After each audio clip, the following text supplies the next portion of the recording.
महाराज जी के चरणों में बारंबार नमोस्तु समझ विराजमान चुल्ले जी की इच्छा में महाराज जी आपके निर्देशन हम लोग तत्परता से काम में लगे हुए हैं और जिस गति से ये काम बढ़ रहा है हम उम्मीद करते हैं कि बहुत ही जल्दी ये पूरा कर लेंगे।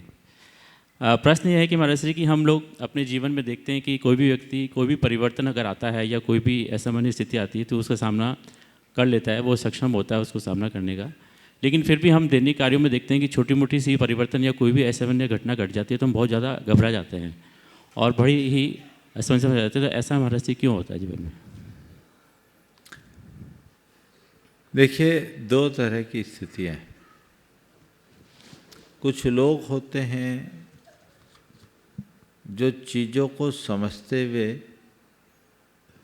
सब चीज़ों को स्वीकार लेते हैं, और कुछ लोग होते हैं जो चीज़ों को समझ भी नहीं पाते और कदाचित समझ ले तो स्वीकार नहीं पाते। जो समझकर स्वीकार लेते हैं उनकी प्रतिक्रियाएं अति अल्प होती है, और जो समझ नहीं पाते या स्वीकार नहीं पाते उनकी प्रतिक्रियाएं प्रायः नकारात्मक होती हैं, वो घबरा जाते हैं। इससे बचने का एक ही उपाय है, वह है वस्तु स्वरूप का विचार। एक बात हर व्यक्ति को अपने दिल दिमाग में अंकित कर लेनी चाहिए, चीज़ें हमारे नियंत्रण में नहीं हैं। हम जो चाहे वह हो ये हमारे हाथ में कतई नहीं है, पर जो कुछ हो रहा है उसे हम चाहें ये हमारे हाथ में जरूर है। तो जिस पर हमारा जोर है हम उस पर ध्यान दें, जिस पर हमारा जोर ही नहीं चलता हम उसके पीछे परेशान क्यों? आपके शरीर में कितने परिवर्तन हुए बचपन से अब तक? काफ़ी हो गए। हाँ, काफ़ी हो गए।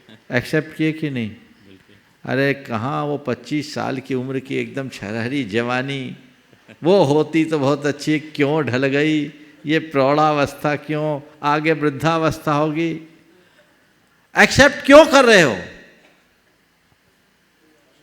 अच्छा तो नहीं लगता? लगो सबको तो वो अपने यौवन का जो यौवन की खुमारी होती वो अच्छी लगती है सबको, लेकिन समय के साथ वो बीतती है, फिर हम स्वीकारते हैं क्योंकि हमने इसे निसर्ग के नियम के रूप में स्वीकार कर लिया है। ये प्रकृति की व्यवस्था है, इसमें मेरा कोई जोर नहीं है।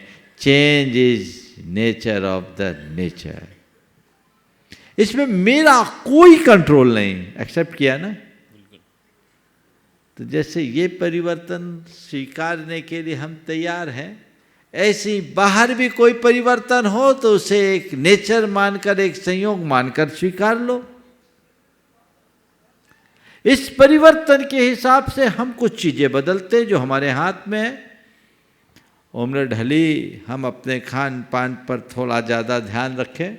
जवानी में तो सब कुछ हजम हो जाती, अब 40-45 की उम्र पार करने के बाद हमें विशेष सावधानी रखना, विशेष संयम रखना, हर खान पान पर ध्यान रखना, अपने हेल्थ कॉन्शियस को रखते हुए अपनी दिनचर्या पर ध्यान रखना, आपाधापी से बचना, योग करना, प्राणायाम करना, एक्सरसाइज करना, समय समय पर चिकित्सक की सलाह लेते रहना। इससे हम अपनी गाड़ी को थोड़ा ज़्यादा मेंटेन कर सकते हैं, लेकिन अपने आप को बूढ़े होने से नहीं बचा सकते, मरने से भी नहीं बचा सकते, ये सबको पता होना चाहिए।